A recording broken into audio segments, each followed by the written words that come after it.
welcome to another episode of the Kitchen Angle Podcast. Your hosts, Mike.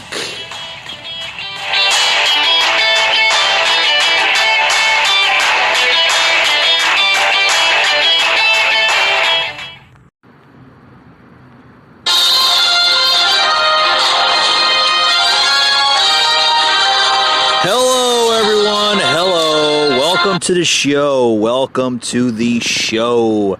As everybody is coming to understand the breaking news today, President Trump and First Lady Melania has contracted the virus. It's definitely breaking the internet by storm. How did he contract the virus? Well, we don't know. We don't know how he contracted it, but he contracted it. Did he contract it from wearing a mask? Did he contract it from not wearing a mask? We don't know. We don't know how he contracted this thing.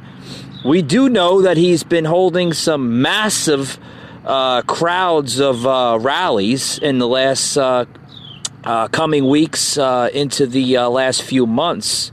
But we don't know. We don't know. I mean, was there somebody at one of his rallies that wasn't wearing a mask, that maybe possibly was spewing out particles in the air that may have entered Trump's nasal,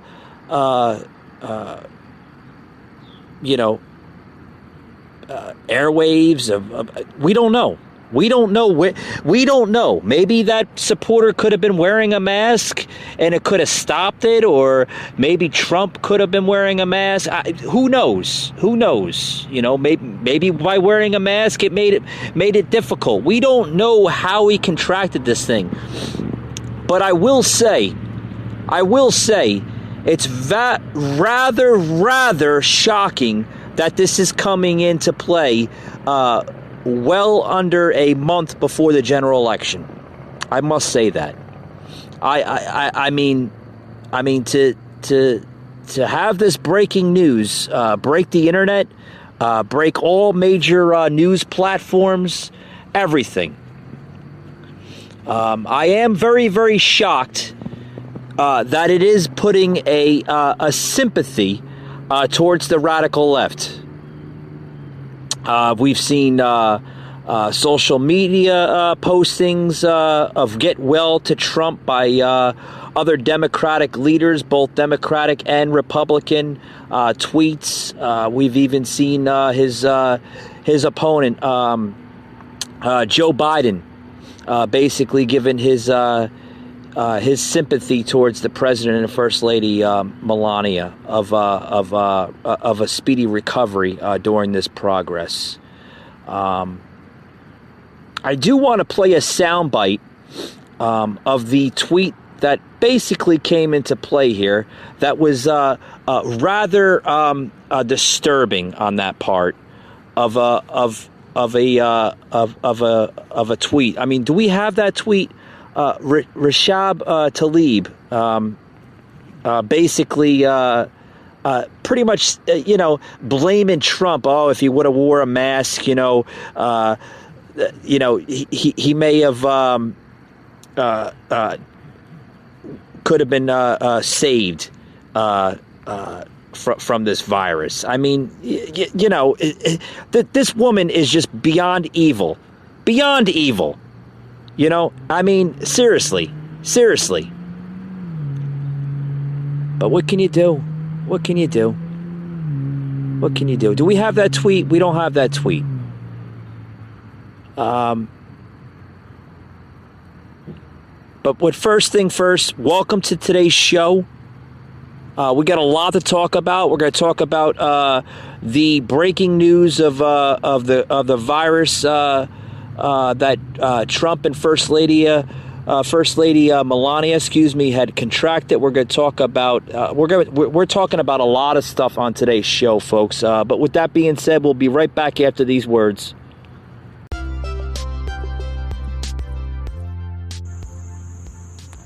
Hello, everyone. Thank you for listening to the Kitchen Angle podcast. I want to say thank you to my loyal listeners out there. Seeing a lot of viewership on the Spotify app, Google Podcasts, Apple Podcasts, just about every podcast platform out there. Thank you. Thank you for choosing to listen to us here on the Kitchen Angle. This show is growing into a big margin. It really is. And very, very soon, we will be launching a new Facebook page. Yes, that is correct, folks. The Kitchen Angle will have another home, Facebook. Will be coming soon, very, very soon. It's actually in the works. My handlers are helping me out create a page for you, the viewer. And on this page, it's all on you. If you want suggestions added to the show, drop a comment on Facebook there, or leave me a message through Messenger there. It's all on you. Anything you want to hear on the show, maybe something I'm not speaking directly about, or something that you don't want me to speak. Okay, that's go both ways. Hey, that's you. You know, you the viewer. I'm leaving this for you on my Facebook page, The Kitchen Angle, which will be launching very, very soon. Okay. Also, you can hear all my shows on the Kitchen Angle Facebook page, which will be very, very soon added onto. And usually about an hour after I do my podcast, they are launched everywhere, including iHeartRadio, Spotify, Google Podcasts, Apple Podcasts. Anywhere you hear a podcast, it will be launched within an hour. That's right, folks. So, as always, thank you for tuning into the Kitchen Angle podcast. And we'll see you on the next one.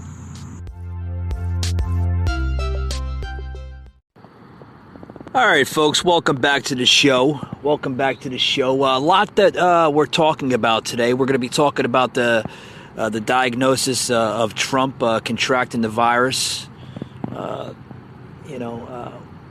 It's still new, even though that this was first announced earlier today. It's still new in the airwaves. No one knows exactly what's going on. Just a few hours ago, he was transported to a medical facility in Maryland, and to basically be a quarantine there. I'm told that he's going to most likely be there over the weekend, going into a week. We don't know. We don't know what's going on yet. We just have to basically see what's going to happen. But we were, we were just mentioning before of all the tweets and all the social media posting of both the Democratic Party and Republican Party giving their sympathies and their respectful wishes to both the President and the First Lady on a speedy recovery. But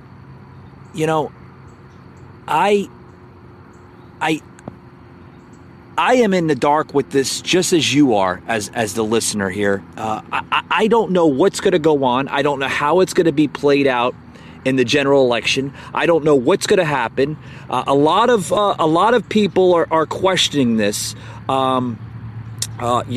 What's going to happen now? How is it going to impact the election? The election's in just a shy of a month. I mean, today is the 2nd of October already. We are literally a month and 1 day away from the general election. How will this impact the general election? What is going to happen in the next couple? We don't know, folks. I mean, you can't say something that you don't know nothing about. Everybody's in the dark with this. This is brand new. This is brand new. But of course, the media has to plug in their questions. They have to, what happens? This and that. We all know, folks, that Trump is in his mid-70s. Yes, he's obese. His diet is not the greatest. He doesn't take vitamins. He doesn't eat, healthy. He's just like you and I. An average American, he likes the McDonald's. He likes all that. But, should we criticize him about his diet? No. I don't think anybody should be criticized. You want to eat something? Go ahead and eat it. That's your choice, your God-given right. But of course, the media wants to blow it up in proportion. Blow it up. Yeah, let's blow it up in proportion. Let's criticize the president. First of all, the president needs a break. I mean, he's been dodging the media since the very beginning of his presidency, even before the presidency, since he decided to run for public office, since he came down the escalators, the stairs with his wife Melania. He's been dealing with the corrupted far left, the media, everybody since the beginning of this. I mean, the man works constantly from sun up to sun down. I mean, I think he needs a break, quite honestly. I mean, he never stops working. He never stops fighting for the American people. I think he finally got to a breaking point where he said, you know what? I need a break. I need a break. But I want to play a soundbite here. Oh, boy, like I said, this is going to be a very, very interesting episode here on the Kitchen Angle. But I want to play a soundbite of the press secretary, Kayleigh, here on answering, or at least trying to answer questions from the media here about the latest debacle here of Trump. So here's the press secretary at the White House earlier today. We're going to play soundbite number 4, please. Can you tell us what kind of tests the president got? Did he get a follow-up PCR test, which is more sensitive? How confirmed is this? I'm not going to get in exactly what type of test, but as soon as he was assured that he indeed tested positive for COVID-19, within an hour, we put out that information to the American people. Well, you were telling us daily on his health. What were those symptoms? I'm not going to get into the president's symptoms exactly. He's had mild symptoms, but he is hard at work. We're having to slow him down a little bit. He's been on the phone with Senator McConnell, Senator Lindsey Graham, been on the phone with Chief of Staff Mark Meadows talking about emergency declarations for states, as well as stimulus. So he's hard at work despite the mild symptoms. Jonathan. The Chief of Staff was out here earlier and said that the White House learned that Hope Hicks had tested positive before the president departed for Bedminster for his fundraiser. Why would he still go, knowing there was a positive whom he had contact with? It was deemed safe for the president to go. He socially distanced. It was an outdoor event, and it was deemed safe by White House operations for him. Did you know yesterday when you briefed? No, I did not know when I briefed that Hope Hicks was positive. I've seen some inaccurate reporting. I encourage you to ask the question before you report, because I had no awareness of Hope. No, not you, but I'm saying others who reported it falsely. I had no knowledge of Hope Hicks' positive test before the. Will you be wearing a mask indoors from now on? Who exactly assessed that it was safe for the president, even though he knew he had exposure, to travel to New Jersey? He was in Marine One, Small Space, Air Force One, and that fundraiser. Who made that assessment? White House operations made the assessment it was safe for the president in consultation with others. The president started feeling unwell. Okay, folks, you just heard the press secretary, Kayleigh McEnany, basically at least trying to answer the questions. I mean, you've seen her, not her regular self, usually being very abrupt with the media as well, but trying to be very respectful to the media with this whole situation of what's going on, and you can hear certain press members there of the media basically, I mean, just trying to abruptly, demand the press secretary to give them the answers. Oh, will Trump start wearing masks now? I mean, this is the president of the United States. Have a little respect. Whether he contracted the virus or not, we don't know. But at least have some respect. Have some. I'm telling you, folks. This is what's going on in the country today. There's no respect in this country anymore. The country's full of hatred. It's full of division. Seriously, I've said it from time after time after time. The media is the true enemy of the American people. But now, oh God, you want to hear something now that, they're really blowing this up into proportion. They're really blowing this up into proportion. They're going so far. Like I said, this is still new. We don't know what's going to happen. We don't know what's going to happen. Is it going to impact the election? It may or may not.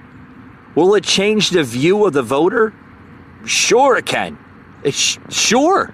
The president's now incapacitated. Well, not fully incapacitated, but basically flown over to a military hospital for observations, which he should be there. It's the president of the United States. He should take precaution, right? But let me be blunt about this. Let me be brief about this, folks. The president is only under observation. He is not heavily sick. All he is showing is mild conditions, like the press secretary had announced to the media. Now, they are going full force with trying to roll out a 25th Amendment. And folks, if you don't know your amendments, you don't know what the 25th Amendment is, I will explain it to you. Okay? The 25th Amendment was introduced into the Constitution of the United States in 1789. Okay? It was then used quite recently in 1992. Okay? We've seen the 25th Amendment being used on a series of different of occasions here. The 25th Amendment was proposed by Congress and ratified by the states in the aftermath of the assassination of President John F. Kennedy, okay? We've seen that being used, okay? We've seen it used by Ronald Reagan in the 80s when he underwent colonoscopy surgery, okay? And he temporarily gave power to the first Bush, George H.W. Bush, okay? We've seen it with the second Bush, okay, in 2002. Okay, but there are 4 sections, and I will go through the sections one by one. But like I said, folks, this should not be like, the president is incapacitated. No. But the media is gonna get a little dramatic with it. They're gonna get a little crazy with it, and they're gonna, he's got to look at the 25th Amendment and sign power over to Vice President Pence. No, it shouldn't be at that point yet. Like I said, he was just transferred over to the hospital for observation. Okay, but like I said, the 25th Amendment has 4 sections. Section 1, in the case of a removal of a president from office or his death or resignation, the vice president shall become president. Okay, that's Section 1. Section 2, whenever there is a vacancy in the office of vice president, the president shall nominate a vice president who shall take office upon confirmation by the majority vote of both houses of Congress. Section 3, whenever the president transmits to the president pro tempore of the Senate and the Speaker of the House of Representatives his written declaration that he is unable to discharge the powers and duties of his office, and until he transmits to them a written declaration to the contrary, such powers and duties shall be discharged by the Vice President as acting president. Okay? Section 4. Whenever the Vice President and the majority of either the principal officers of the executive departments or of such other bodies of Congress may by law provide transmit to the President pro tempore of the Senate and Speaker of the House of Representatives their written declaration that the President is unable to discharge the powers and duties of his office. The Vice President shall immediately assume the powers and duties of the office as acting President. Therefore, when the President transmits to President pro tempore of the Senate and Speaker of the House of Representatives his written declaration that no inability exists, he shall resume the powers and duties of his office unless the Vice President, majority of either the principal officers of the Executive Department or of such other body of as Congress may by law provide, transmit within 4 days to the President pro tempore of the Senate and Speaker of the House of Representatives. And it goes on and on and on and on. But I mean, you can clearly see exactly, what I'm basically explaining to you. That basically, what's going on here is that the media, some Democrats, some Republicans are going as far as, maybe the president should, basically request the preparation of the 25th Amendment. Okay? But a source says from the White House tells me that Trump has not requested preparation letter, yet, invoked in the 25th Amendment to transfer the powers of the presidency to Vice President Pence. Okay, folks, he's only being observed by a medical staff. Okay, he's not, he's not in a critical state of mind. Okay, but did we all know that this was going to happen? Did we all know that the media was going to get a little dramatic? People in government was going to, get a little iffy. But sure, we all knew this. Okay. The 25th Amendment, folks, has not been invoked with the President of the United States heading to Walter Reed. Since it had been revoked 3 times in the last 35 years, 1985, and I just had mentioned this before, 1985, Ronald Reagan, surgery to remove polyps, Vice President Bush, which was your 41st president, that was used the first time. The second time was in 2002 when George W. Bush, his colonoscopy gave Vice President Cheney temporary power. That was the second time. The third time, again with Bush in 2007, had another surgery. Gave it temporary power over towards Vice President Cheney again. It was only invoked 3 times, folks, in the last 35 years. 3 times. Will we see it the 4th time? We don't know. I mean, if Trump becomes seriously ill or unable to perform his duties, we might see a temporary transfer of power to Pence. We don't know. I have no idea. Everybody doesn't know what's going to happen, but it's going to play a big impact on the election. I mean, a lot of people saying, is he going to use this as a sympathy political gain for voters, for November? Maybe, but does it change your mind of wearing a mask now? Will a mask save you? I have more on that subject, folks, more on that topic, but I want to take a quick little break, and we'll be right back after these words. You don't want to miss the next segment here. All right, folks, welcome back to the show. Welcome back to the show. We're talking about the, what's going to happen, with the new breaking news of Trump contracting the virus. And, what's going to happen? Is it going to impact the election? Who the hell knows? Who the hell knows? Because, this year has been a very, very unordinary year. A very surprising year, so to speak, and a very, very odd election year. Okay, it really is.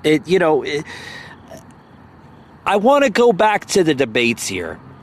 Between Biden and Trump. Okay, I seen Trump coming into those debates, okay? First of all, he looked run down. He looked tired. He looked like he just didn't have it in him that night.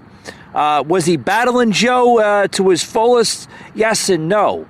But he wasn't being that normal Trump we see that's full of energy, full of stamina. He just didn't have it that night. I still think that, the debates went pretty well. A lot of criticism on the debates. But, he just, I don't know. He looked like he was tired. Maybe he had it then and it was trying to hide it very well. The virus. Who knows? But I want to bring in Trump's debate advisor here, Chris Christie. And this is his intake and his thoughts on how Trump basically handled the debates a few nights ago. Listen. Yeah, I think on the Trump side, it was too hot. Listen, you come in and decide you want to be aggressive, and I think that was the right thing to be aggressive, but that was too hot. And so I think that what happens is, with all that heat, as you said before, you lose the light. That potentially can be fixed. Maybe, maybe not. We'll have to see on the Trump side. On the Biden side, I'd be very concerned that his problems can't be fixed. Because if you're not up to being able to stand up there for 90 minutes and be consistently coherent, people are going to wonder whether you're going to be able to do that when you're sitting behind the desk in the Oval Office. I couldn't agree more. I really couldn't. I could not agree more that Biden wasn't coherent. Literally, I said this on the podcast right before this. Biden had to be reminded by the moderator of where he was. The man couldn't even answer a simple question. But back to Trump. Trump, he seemed to just rush that debate. That hour and, 90 minutes, whatever it was. He seemed to rush it by to just get it done and over with. Because, I looked at Trump. I looked at his face. I looked at his body language. He just seemed like he was tired and run down. He's been literally working like around the clock. The man doesn't get sleep. He doesn't sleep very well. He's constantly working, which says a lot of good things as a president. A president should be working. He should be, making deals for the American people. He should be doing all of that. He should, without a shadow of a doubt. But, I don't know. He just didn't seem like, like he had it there. It didn't seem like the normal Trump that we normally see. But like I said, this is gonna be a very, very interesting next few weeks of what possibly could happen. We don't know, folks. We don't know. Now the entire country is left in the dark of the next possible few weeks, due to this, Trump coronavirus saga. We don't know. We don't know. I don't know. I'm sure you, the listener, my listeners, my viewers out there, we don't know what's going to happen. Is it going to beat this thing? Is there more to this than what's actually being explained to the media? I have no idea. I have no idea. But we do know that he was taking some type of cocktail of a new medication, but I mean, I don't know. I have no idea what's going to happen.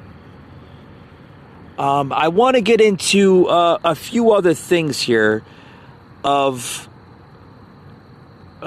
to Biden. We've seen that Biden was basically having an event today. God, you want to call it a rally? You want to call it a campaign, whatever. But he was live earlier today in Grand Rapids, Michigan, where he held a rally or an event or whatever you want to call it earlier today, and Biden actually wearing a mask. Yeah, wearing a mask in Grand Rapids, and oh boy, this is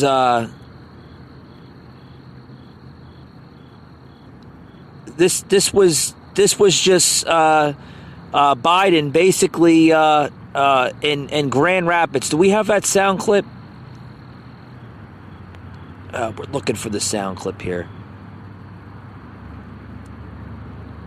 Where's it? Come on, guys. You got the sound clip or not? I mean, there's a show here. Okay. Here's the... If you see your... Looking for the sound clip here. I got to apologize here. Okay. So, Biden was... Oh, here he is, right here. All the people did all across this country in your union. And I want to thank David Way, Secretary-Treasurer of Local 951, for having me here today. Look, I'd like to start by acknowledging, which I'm sure all of you do as well, sending my prayers for the health and safety of the First Lady and President of the United States after they tested positive for COVID-19. My wife Jill and I prayed that they'll make a quick and full recovery. This is not a matter of politics. It's a bracing reminder to all of us that we have to take this virus seriously. It's not going away. Let me put it on pause there for a minute. Right there and then, you got former Vice President Joe Biden sending his prayers to Trump, for contracting COVID. And then right after that, you see Biden literally, kind of making a mockery about the whole situation. Oh, let this be a reminder that people have to wear a mask and practice social distance. As much as I despise the Democratic far left, Biden, right after Trump is basically going into quarantine, with First Lady Melania, he's there in Grand Rapids, Michigan, and he's got his mask on and everything else, and making a big stunt, a big scenario of for all this here. Let this be a big reminder for folks, saying that this disease is very serious and should not be taken lightly. Are you kidding me? Biden should. I mean, seriously. I'm telling you, folks, another political gain by the far left. Were they going to use this as a political gain now? Oh, Trump's been saying for months he's been downplaying the virus. He's been making a mockery of COVID all along, and what happens? He gets COVID. I mean, seriously, is the far left going to go that far left to make a mockery about all this? The country should be in sympathy to the President of the United States. I mean, no, the President is not incapacitated. You know, he is in a healthy state of mind. You know, but still, they're still making a mockery of this. Oh, you got to listen to more of this. Crazy Joe here in Grand Rapids, Michigan, just earlier today. We have to do our part to be responsible. It means following the science, listening to the experts, washing our hands, social distancing. It means wearing a mask in public. It means encouraging others to do so as well. It means having masking mandates nationwide. The director of the CDC, Center for Disease Control, Dr. Redfield said, and I quote, and he held up a mask, he said, "These face masks are the most important, powerful public health tool we have." Then he held the mask up again and said, "This face mask is more guaranteed to protect me against COVID than a vaccine," end of quote. Leading scientists from the University of Washington tell us that we can save more than 100,000 American lives in the next 100 days alone if everyone wore a mask in public. Oh, shut him off. Shut him off. Joe, you're confused again, pal. You don't know what you're talking about. Did you just hear him saying that, we spoke to scientists and we spoke to medical doctors saying, and I quote, held a mask and said, "These masks will protect us more than the vaccine or any type of medical treatments." Seriously, I mean, is that what this whole agenda is about?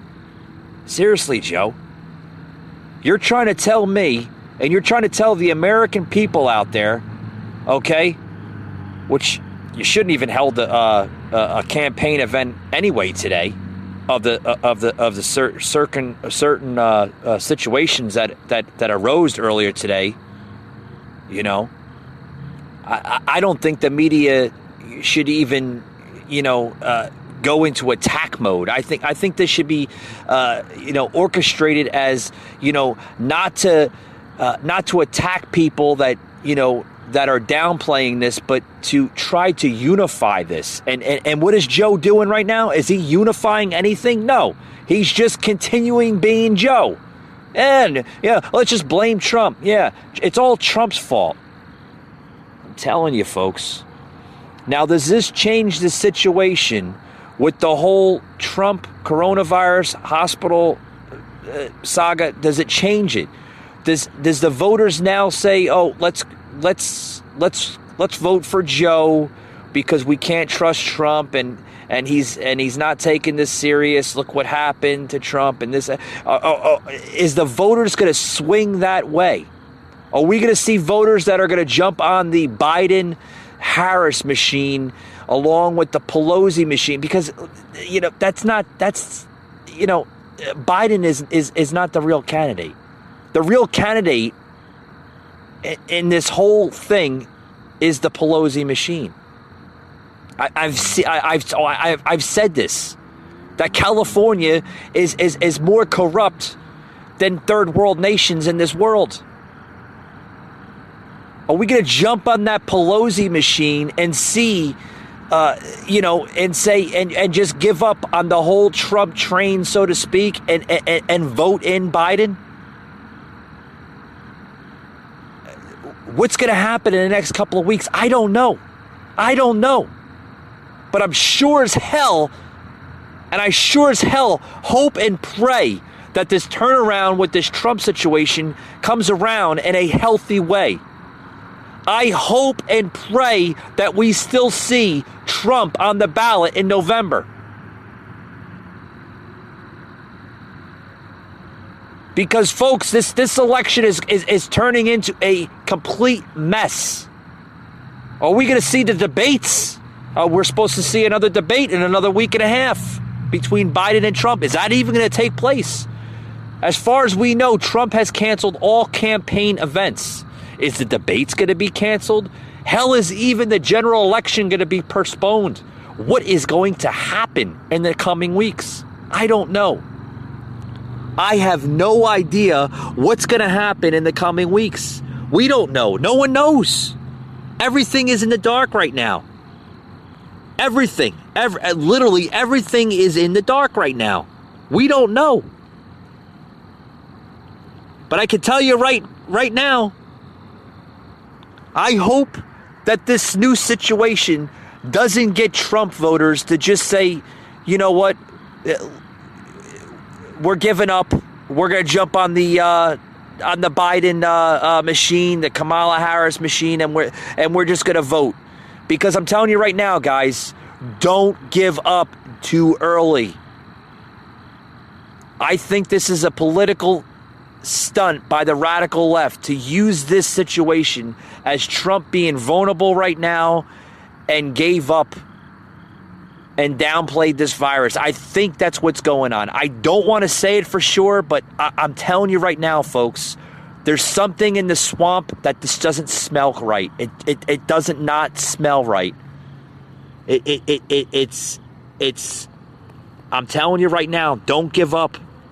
Don't give up, because folks, we are in a melting pot, so to speak, in this election. And it's not looking good. It's not looking good. But I guess but I'm going to tell you right now, don't give up. Do not give up.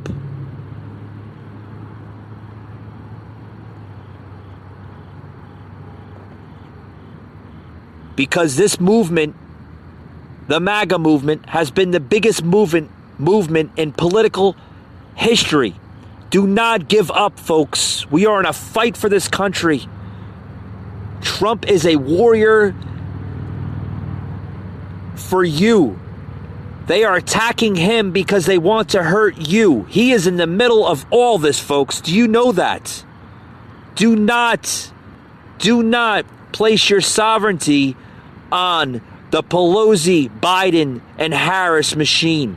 Don't do it, folks. Do not do it. Because what's going to happen, folks, is if you allow yourself to play by their motives, things will go down a drastic path, folks. It will.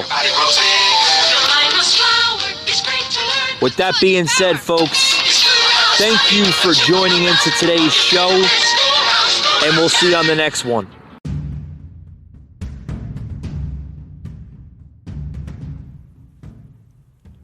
You just heard an episode of the Kitchen Angle Show, an Anchor podcast.